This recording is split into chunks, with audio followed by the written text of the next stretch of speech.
Good morning, everyone. I would like to thank you all for joining us today. First, let me introduce myself. I am Victor Anaya, Lead Technical Instructor and Inside Sales Executive with Netix Information Systems. Welcome to the SimpleHelp 5.4 webinar, where we're going to take a look at its features and how it can help organizations with their day-to-day tasks. In this webinar, we're going to show you how using SimpleHelp will allow you to better handle challenges and increase productivity. So without further delay, let's get to it.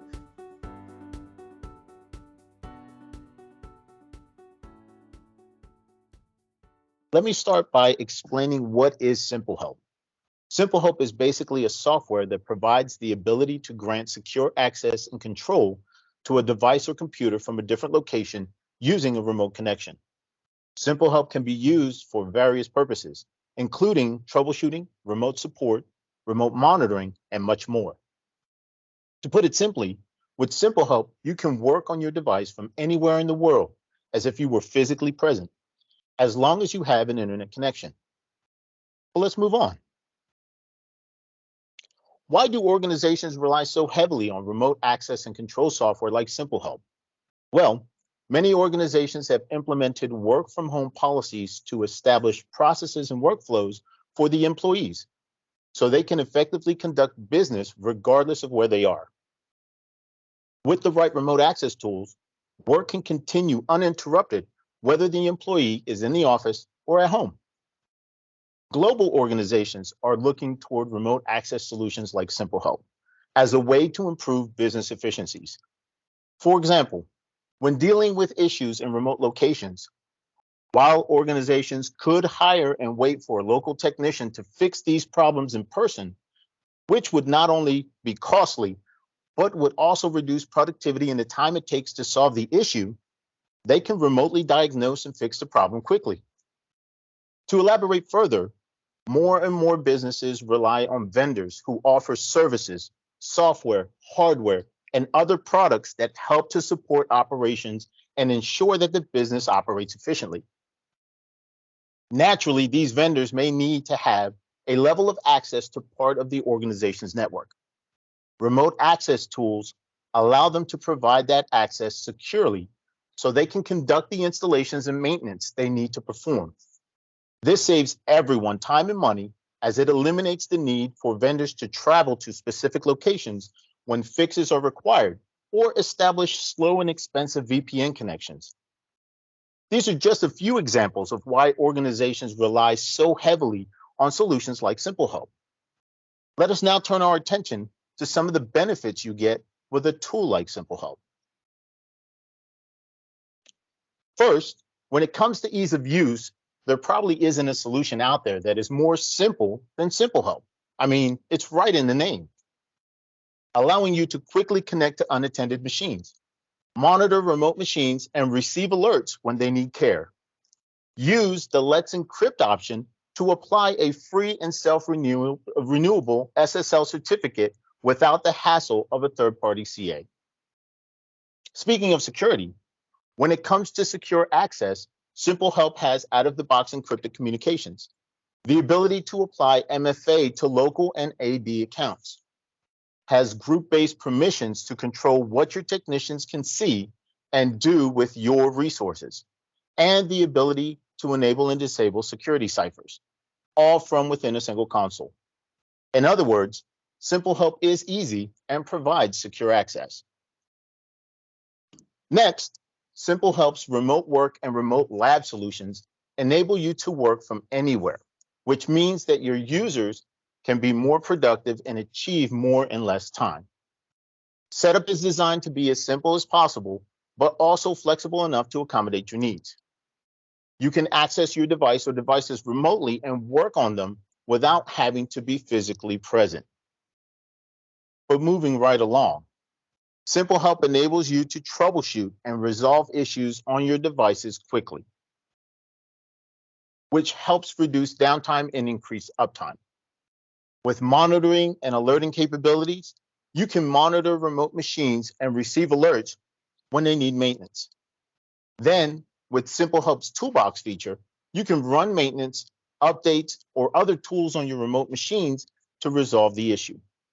This means that you can minimize disruptions and keep your operations running smoothly. Additionally, administrators do not want a one-size-fits-all solution, rather a solution they can customize that works best for their business. For example, enable and disable core functionality features that you do not intend to use, such as mobile technician access or tool execution. Create local accounts or import accounts from your existing Active Directory. You have multiple forms of authentication to choose from: multi-tier, LDAP, radius authentication. You can integrate with third-party endpoint management systems such as Cases, SMA, or the Semantic Management Platform. As I stated before, group-based permissions ensure technicians only have access to the resources you grant them and can only start sessions from the networks you restrict them to. SimpleHelp is very cost-effective, which means that you can get the benefits of a high-quality remote access and control solution without breaking the bank. With the core features of SimpleHelp being licensed per concurrent session rather than per node or per technician, make it very competitive when it comes to pricing. And with its feature-rich console and remote work and remote lab as add-ons, you definitely get more bang for your buck. So let's see how it all works. I'm going to start by opening up my technician console. Now you would log into your console utilizing your SimpleHelp credentials or your Active Directory credentials. And if your technician has permission to see all of the tabs, these are the tabs that they would see: support, access, alerts, present, history, and administration. It's very easy to see all of your machines that have the remote access service installed. You can easily create groups to organize your resources. You can create static groups. You also have the ability to organize your resources based on the tags that they have assigned to them, or you can create filter searches.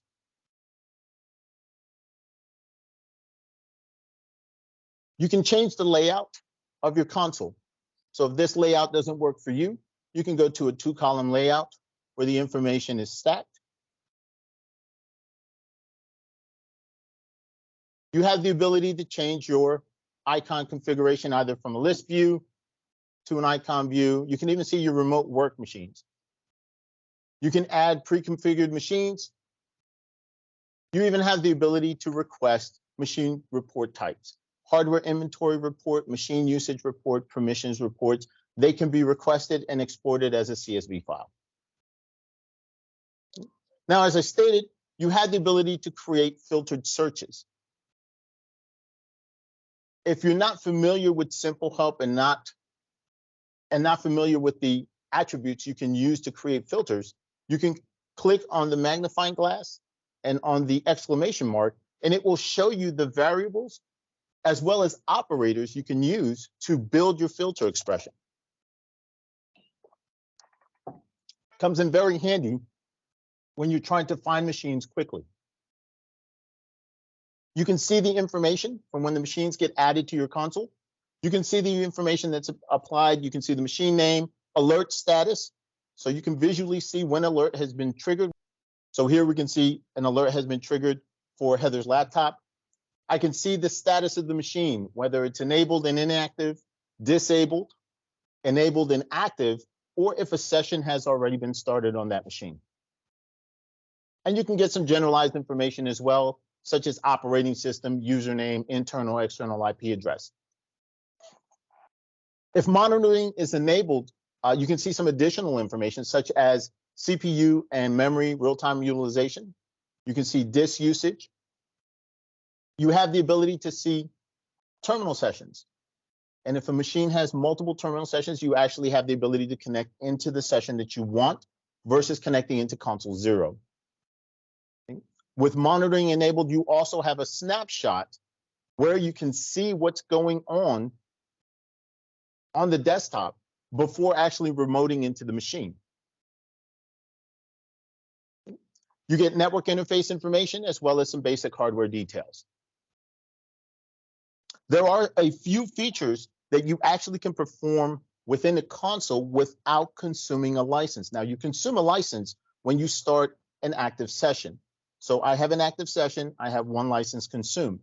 But there are some things that I can perform from within the console without consuming a license. For one, if I'm troubleshooting on a machine, I got the service desk ticket. I want to go in and I want to research what's actually going on to the machine. I want to grab some log files for the machine before I start a session. I can actually come here to the remote file view. I can browse to wherever those log files are. So here I have a logs directory where I have my super duper important log file. And I can simply just drag it, click on this button here to drag it to my local machine. And what it's going to do is it's going to download it and it's going to allow me to access it from my local machine. I can then go through the log file on my machine, find out what the problem is before actually starting a remote control session. So now with it downloaded, I would go to the app data local temp directory. It's going to place it in the FS panel files folder. And there's my super duper important log file. Now I can go ahead and I can research the problem before actually starting a remote session. Another thing that I can do from the console without consuming a license is running a toolbox tool. Now, a toolbox tool is for creative technicians and administrators. It gives them the ability to develop these utilities that they can then execute on their endpoints, either from within the console or from within a remote session. Not only do they have the ability to do that, but they can then share those tools with other technicians so that they can then execute it from within their console or their remote session. I can go ahead and I can browse. You can see I have some utilities here that I can use, some scripts that I can go ahead and I can run it either on one or I can run it on multiple machines. You can see I have a use tool here. I can go ahead and let's say I want to get the SSID information from that machine, and I have a script that will allow me to do that. I can go ahead and I can run it on multiple machines to give me that information. So if I need to make sure that that machine is connected to the super secure SSID before I start a remote session, I can go ahead and I can do that.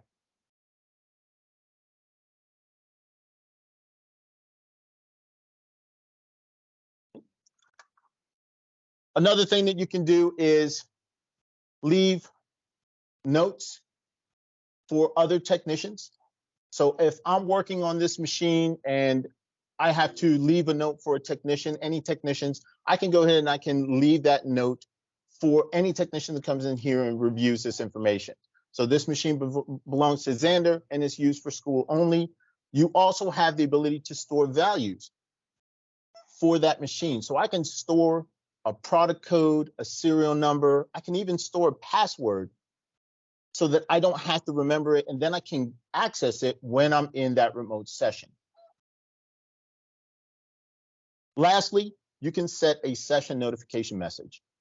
And session notification messages, unlike the notes where the technician has to come here to read it, the session notification message will actually be displayed when the technician tries to start a session. So if I were to try to start a session on this machine, that notification message pops up. So I can see this says, do not reboot this laptop, but it can say anything you want it to. Do not make any configuration changes on this machine. Contact me before remoting into this machine. Whatever you need it to say, you can go ahead and you can simply type it in, and it will be presented to the technician when they start their session, right? So those are a few things that you can go ahead and you can perform within the console without consuming a license. Right? Now we're going to go ahead and we're going to start a session. You can click on the connect from the console to start a session here. You can also double click on the resource, which will start it in a view only mode. View only mode is a standard remote control session. Allows me to see their desktop, take control of their keyboard and mouse. You have a file transfer mode. This is if I'm just transferring files to or from that machine. I don't want to disrupt the user. I can go into file transfer mode, and I can then do whatever it is that I have to do with their files. If I'm troubleshooting and I need access to the processes, the services, or let's say I need access to the registry, I can go into diagnostic mode, and I have access to all of those. If I just need to run a command or go into PowerShell and run a script, I can log in terminal mode and just get access to the command prompt. Now, the last option here can be set through the administrative permissions on the group, where the user has to approve the session. If that is not set and I want to do it manually, I see that the user is doing something on their machine. I don't want to just remote into their machine. I can go ahead and I can request a connection. What that's going to allow me to do is send a message to the user, and then the user has to either accept or deny the remote session. So I'll start the session on this machine. This machine has multiple monitors that I know of, so I'll go ahead and say yes there. And you can see I had a session prior opened, Heather laptop. I opened this one up, and you can see that it is situated in a tab format right next to it. So I can work on both machines very easily without having to deal with multiple windows. Okay. This machine has multiple monitors, so you can see this icon right here allows me to see the monitors along with the resolutions, and then select which monitor it is that I want to remote into. I can then resize it to fit my screen if I need to. I can zoom in or zoom out as I see fit. Okay. I'll go ahead and close that session out, and we'll move to this one here. If I mouse over these buttons, you can see what you have the ability to do in view-only mode. Automatic screen refresh. You have your mouse and keyboard control, text echoing on or off. I can go into full screen mode or send a Control-Alt-Delete to that machine. We were talking about earlier the ability to store values. Well, if I open up a Word document or an application, what have you, you can see that those values get stored. I can go ahead and I can simply type them out. I don't have to memorize a product code or a password. I can go ahead and I can utilize that from within the remote session. And then, of course, we have our monitor icons here, where we can go ahead and we can click on the buttons to view the monitors and the resolutions. I have my chat feature, where I can go ahead and I can chat with the user, and the user can communicate back. Okay. I have another feature as well. I'm going to go ahead and close this out real quick. Another feature, while the technician is working, typically the user does something else, they kind of zone off. I can go ahead and I can get the user's attention by clicking on this button down here to alert the remote user. What that's going to do is that's going to expand my chat session. Not only that, but if the technician's speakers are up, they're going to go ahead and they're going to get an audible message as well, bringing their attention back to me. So now I can go ahead and I can tell them what it is that I need to tell them. I have access, I can record the screen. Again, this is an administrative setting that can be forced. So when a technician logs into a high priority laptop or desktop, I can force that recording for accountability purposes. It records everything that goes on the screen. I also have access to that toolbox we were talking about. When I said that you could share it with other technicians, from within the session, I have access to the tools that I have been granted access to. So here I can go ahead and I can launch a service.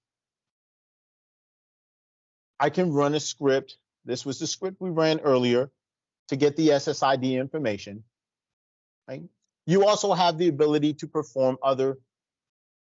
So if I running a process and I want to kill a process, this is kill notepad, but basically it's just running a command to kill that process. So you have the ability to utilize those tools from within the session. Now, If all I need to do is transfer a file to or from that machine, I can go ahead and I can tell the technician, or I can tell the user, excuse me, to continue working,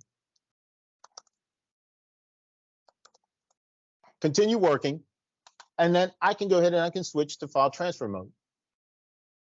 Now, in file transfer mode, I have access to their hard drive. I can then go ahead and take a file and simply just copy it over to their machine, and then come back and let them know that the file is on their hard drive. Let them know where the file is located. They can then go to the machine. There we go. Go to their machine and they can see that the file has been copied to their machine. So we've all been there where we've forgotten a file. We are out on a sales call or at a remote office and we forgot a file. We can easily have our technician send it to us. Okay. Now, to continue troubleshooting on this machine, again, without disrupting the user, if I need access to their processes or their services, I can go to diagnostic mode. I can click the Gather Stats and Info button here, which will immediately show me real-time CPU memory disk space utilization. I can go to the apps. So if I have an alert that was triggered stating that a process was running at 100%, under the apps tab, I can see the process. I can find the one that's giving me the problem, and then I can terminate it if I need to do so. If I need information, while I'm in the remote session, the info tab is going to run commands on that machine, and it's going to return that information here. You can see the commands that are being executed. It's then going to go ahead and return the information that I need here. Rather than me exiting the session, going to find that information, and then coming back to the session, I can go ahead and I can do that here. And you can see operating system information. The longer I'll stay, you'll see that this will populate a little bit more with some additional information that will be very helpful when troubleshooting. Okay. We'll talk about the customer tab when we get into the remote support. But if I need to run a command or I need to enter, let's say, PowerShell, I can go ahead and I can do that right from the console tab. Enter PowerShell. If I learn how to spell it right. There we go. Now let's say that I'm troubleshooting network adapter information and I need that network adapter information. I can simply just run the command to get it. That would be net adapter. Right? Gives me the net adapter information. If I want to get additional information, I can go ahead and I can simply do, let's say, a net IP configuration. That's going to give me the SSID information again, along with the IP address, the default gateway, and the DNS server of the machine.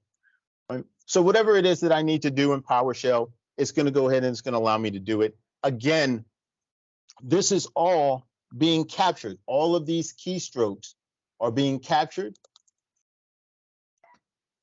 and they're being stored in the history of this session. Okay. I can view the services, monitor the services, manage the services, stop, start, restart. I can change the startup type of the services. And if I'm troubleshooting the registry, I can go to the registry tab and I can see this is not a view-only mode of the registry. I can actually create keys, delete keys. I can create and delete values as well. Right. So I'm going to go ahead. We're going to go back to our console. That is our agent-based support with our remote access service.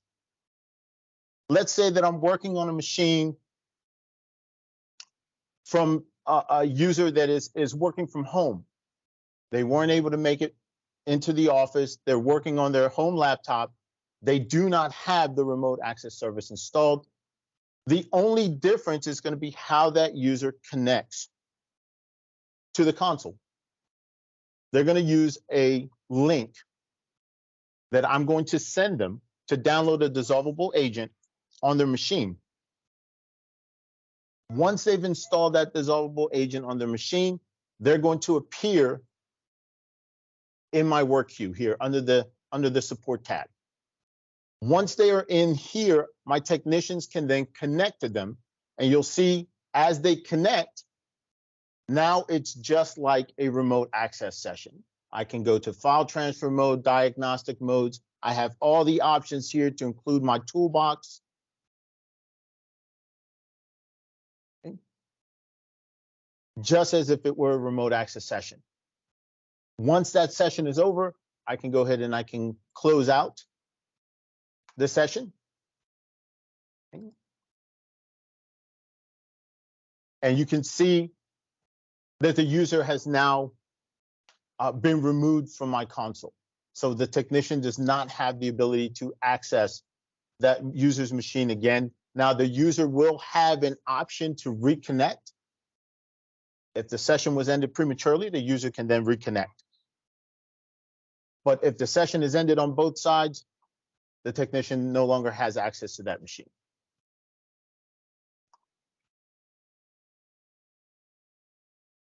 Now, speaking of, let's say, Sarah, who's working from home, she was not able to come into the office today.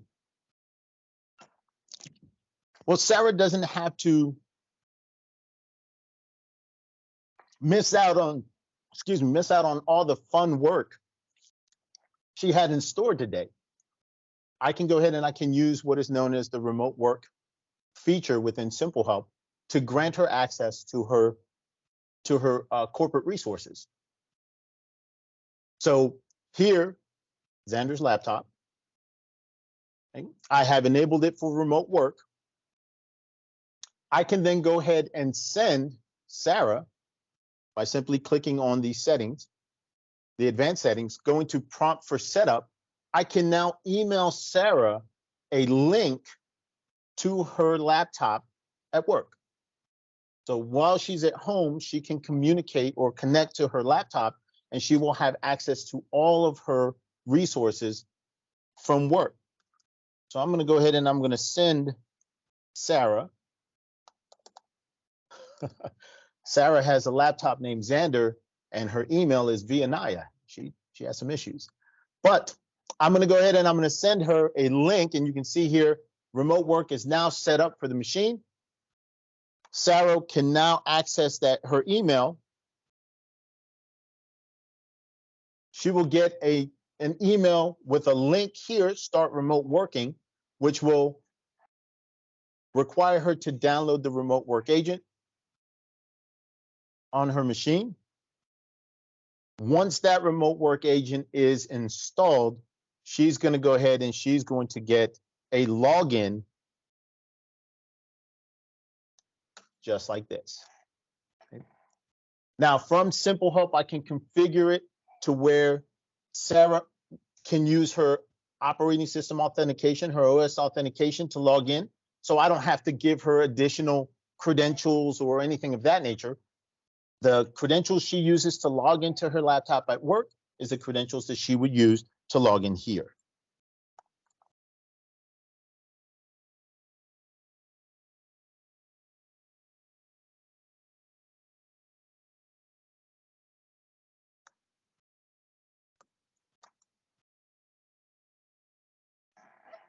And then the session starts, and now she has access to that laptop. From home, she can go ahead and she can perform all of her work duties and be as productive as she needs to be. Right? You will also see in the console, the icon that indicates a remote work session is a little different than the one that indicates a technician session. This one's blue, this one's purple, letting you know that that is a remote work session. You also have the ability of going into the groups, because while she's at home, she's remoted into her desktop or her laptop at work. We don't want people to be able to see what she's doing on her machine, so we can force screen blanking when the session begins. So now anyone that walks past her machine at work will just see a black screen with the message that she can, that we can go ahead and configure for her.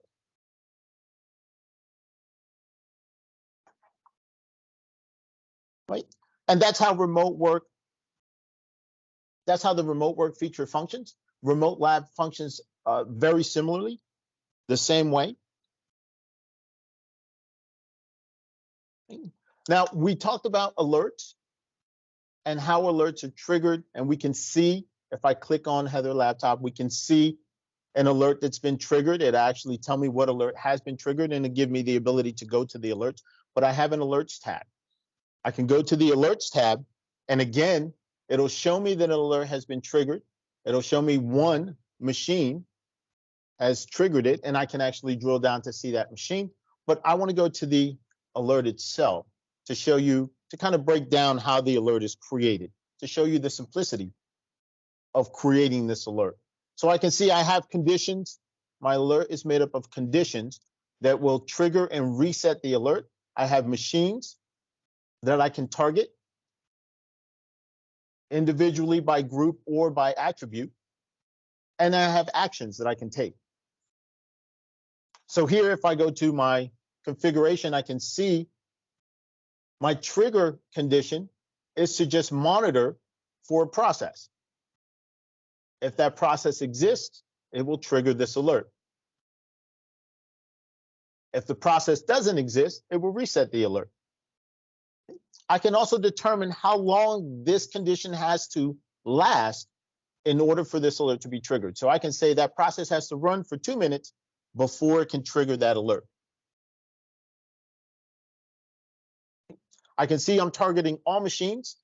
I can either pick machines individually or from a group, or specify machines utilizing filters. And then the most important part is the actions that I take. Here, I'm taking the action to notify a technician when this alert is triggered.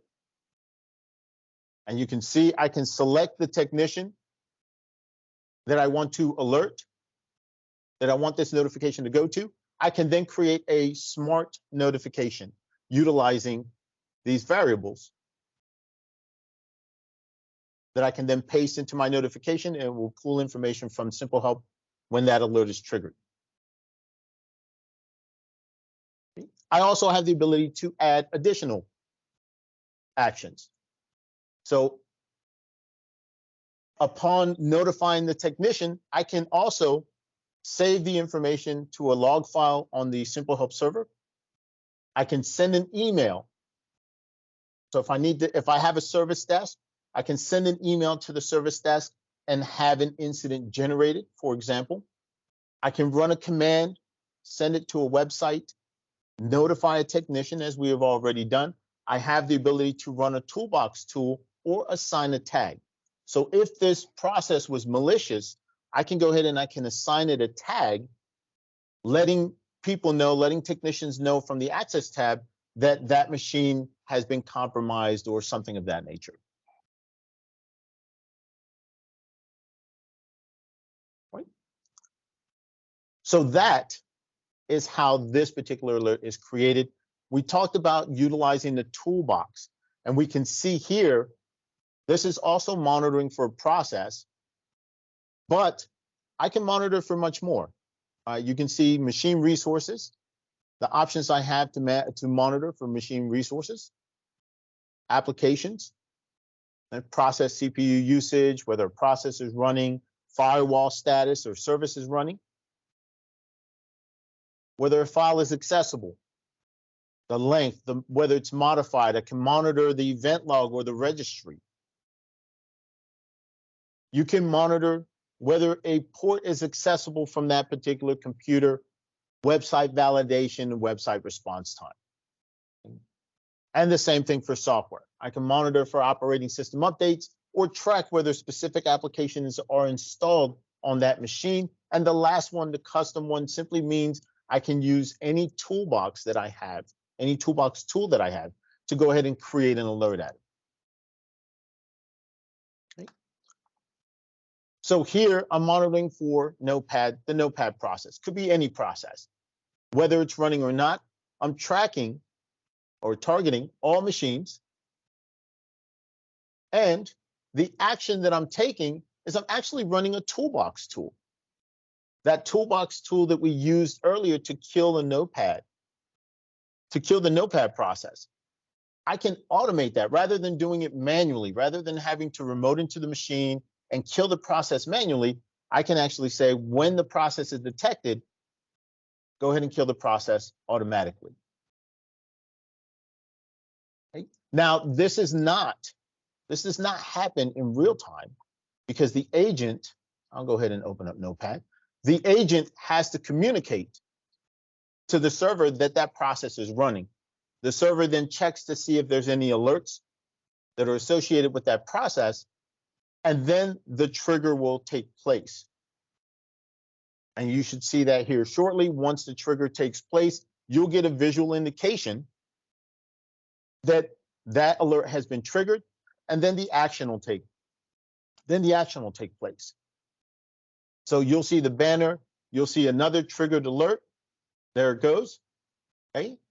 And there, now you see Notepad just disappeared. Now the agent will then send that information back, the confirmation back to the SimpleHelp server, letting them know that the process is no longer running, and then the reset action will take place if there is a reset action. Now, those are alerts that you can create. You also have the ability to monitor server events. And here I have a server event for login failure. But you can see some of the other system events, server events that you can monitor and create alerts for. So I'm going to go ahead and talk about the support user that was in my queue. The support user was in my queue for quite some time before I actually went in and connected to their session. Well, rather than having to monitor that support queue for any users that may need help, I can go ahead and I can set up an alert for that system event. And whenever a customer joins that queue, I can send myself an email, or I can notify myself within the technician console that someone is waiting for help. And you can see some of the other server events that I can monitor. Technician logs in, a failed login, multi-factor authentication fails. You have a number of different ones that you can go ahead and you can monitor. Whether a toolbox item is run or an alert is modified or removed, you have the ability to go ahead and monitor those. You can select which one you want to monitor. Again, include all events or one or more events based on filters, and then select the actions. So here I chose to send an email. Send an email when a technician fails. And you can see I used the variables. I used the variables to create a smart email. So now if a technician were to log in and fail, I'll move this over here. And let's say, Jay Smith is logging in and it fails, I will get a notification letting me know that their login failed. So I get this notification letting me know Jay Smith attempted to log in at this IP address, this date, this time. And of course, I can add additional information if I need to. So we talked about all of the session information and the session events being captured in the history tab. As you can see, I have a history of all the sessions that have taken place, and I can go into them to see exactly what took place. So here, I can go in and I can see the details of what took place. I did a file transfer, and it shows the files that were transferred.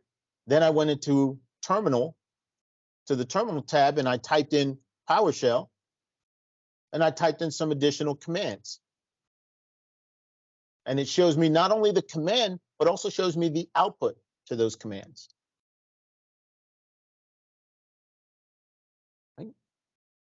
So you have the ability to see that the red dot indicates that a video was captured from that session. So I can go ahead, even from here in the console, I can then go ahead and view, move this over. I can view that video to see what took place. And if I need to send it to the server, I can then go ahead and send it to the server.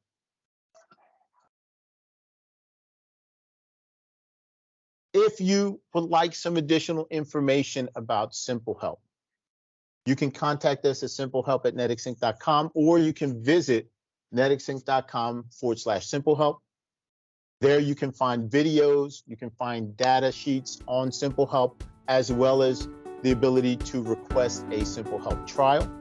I'd like to thank you all for your attendance and have a wonderful day.